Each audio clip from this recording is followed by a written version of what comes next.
서울보증 상임감사에선 사퇴했습니다만 한 인터넷 매체와의 새로운 통화 녹취록이 공개돼서 파문은 이어지고 있습니다. 이번에는 지난 1월에 있었던 윤한 갈등, 이때 얘기입니다.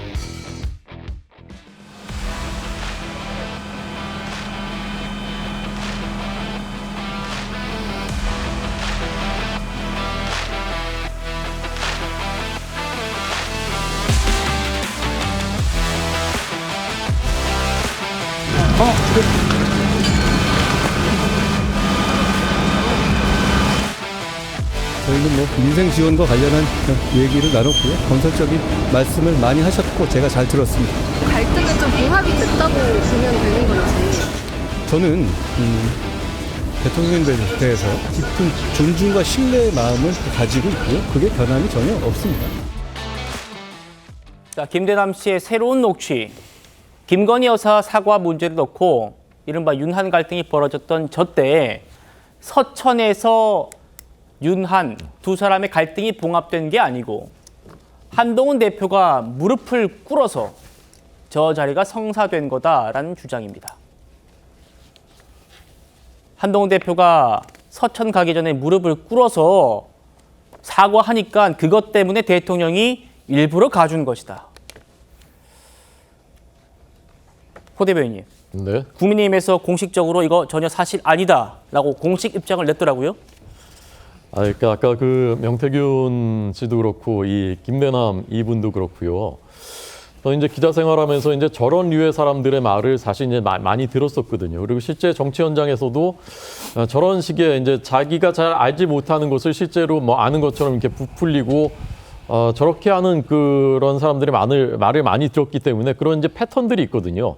근데 저분의 저 얘기도 전형적인 저는 그런 패턴이라고 생각합니다. 본인이 그런 정도의 내밀한 것을 알 수 있는 위치가 아니었어요. 그 당시에 무슨 뭐 의전비서관이라든가 뭐 정무수석이라든가 이런 정도의 사람도 알까 말까한 그런 얘기를 저분이 무슨 그 다른 대통령실이 엄청나게 큰 조직이지 않습니까? 근데 거기서 지득할 만한 그런 위치에 있지도 않았던 사람이 그리고 개연성으로 봐서도 그 당시에 그럼 한동훈 그 비대위원장이 거기에 무릎을 꿇고 굴복을 한 것이라면 그 다음에 어떻게 입장이 그대로인 거죠? 어떻게 바뀌지 않은 거죠? 지금까지 그 입장, 한동훈 대표의 입장과 눈높이는 유지되고 있지 않습니까? 김건희 여사가 사과해야 되고 국민들의 눈높이에 맞춰야 된다고 하는 것이지 않습니까? 네. 그러니까 앞뒤 자체가 맞지가 않아요. 그리고 그날 저 서천 화재 현장에 간 날 다른 정말 핵심 관계자들의 증언들도 여기저기서 이제 일부 들어와서 이제 조합이 되는데 지금 저 얘기하고는 정반대의 얘기들입니다. 사실은 이제 누가 뭐 무릎을 꿇고 이렇게 해서 간 것이 아니라 윤 대통령과 한동훈 비대위원장이 이렇게 해서는 안 된다라는 이제 주변 이제 참모들의 조언도 있고 그런 관계 속에서 이제 극적으로 이루어진 그런 장면들이었는데 누가 어디 가서 김 여사한테 무릎을 꿇고 그 다음에 대통령이 면을 세워주려고 갔다. 개연성으로도 보면 맞지 않고 저 김대남이라는 사람의 앞뒤에 계속 지금까지 말들도 다 맞지가 않은 얘기예요. 용인에서 뭐 누구 김 여사가 누구 뭐 비서관을 뭐 빠치 달아주려고 했다라는 것도 다 앞뒤가 맞지 않는 얘기들이거든요. 신빙성이 없는 얘기라고 생각합니다. 예.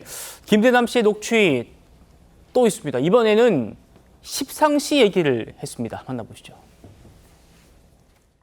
용산은 네, 지금 뭐 거기 몇 사람 있어. 십상시 같은 몇 사람 있어. 네, 그게 이제 그 이번에 당선된 조이 네, 그다음에 뭐 네, 그런 애들이 그 쥐었다 폈다 해. 그 위에 뭐 수석 뭐 강승기 이런 것도 다 해뿌리고 네, 아무것도 아니고 실제 지금 네. 거기서 딱 돌아가는 거는 안에 있는 네, 지금 그 40대 옛날 친박 박근혜 정부 때 있었던 애들 있어. 네. 아, 박근혜 쪽 애들이 여사랑 또 네트워킹 만들고 있어요. 그럼 여사가 자기보다 어린 애들 갖고 쥐었다 폈다 하고 시키 먹지.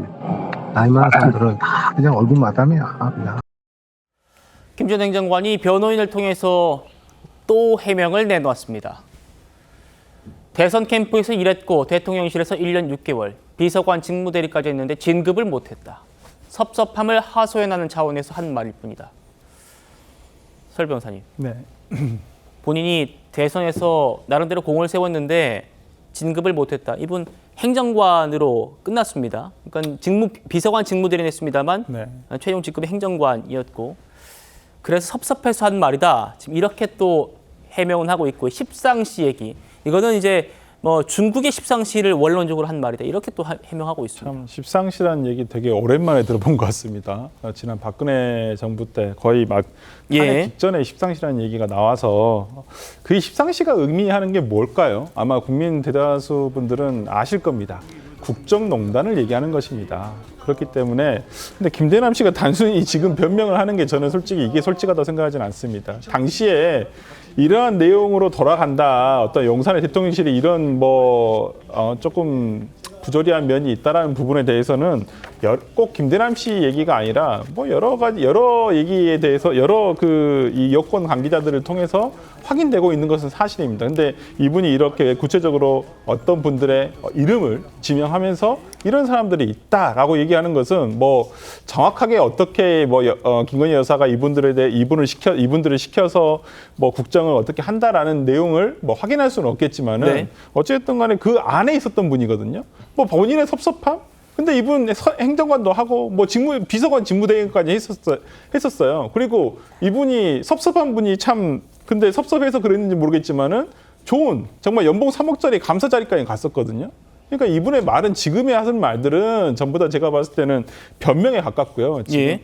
그때 당시에 뭐 기자랑 얘기를 하면서 이런 얘기를 했다는 것이 뭐 저는 사실에 가깝다고 보고 그러니까 아마 많은 분들이 그렇게 생각했을 거예요. 용산의 대통령실에서 뭔가 좀 이렇게 납득되지 않은 결정이라든지 어떤 이런 부분들이 나왔을 때 도대체 김건희 여사가 뒤에 있는 것은 아닌가라는 어떤 이런 의혹을 제기했거든요. 그러니까 저는 뭐 이런 것들이 어떤 객관적인 증거가 나올 수는 없습니다만은 이런 분들의 말들이 지금의 용산 대통령실의 어떤 이 의혹을 증폭시키는 예. 하나의 요소가 되는 것이거든요. 이걸 단순히 저 사람 허풍쟁이야 이렇게 생각할 것이 아니라 왜 이런 얘기가 용산발로 나오고 있는지에 대해서 알겠습니다. 용산 대통령실에서 좀 생각을 했으면 좋겠습니다. 예.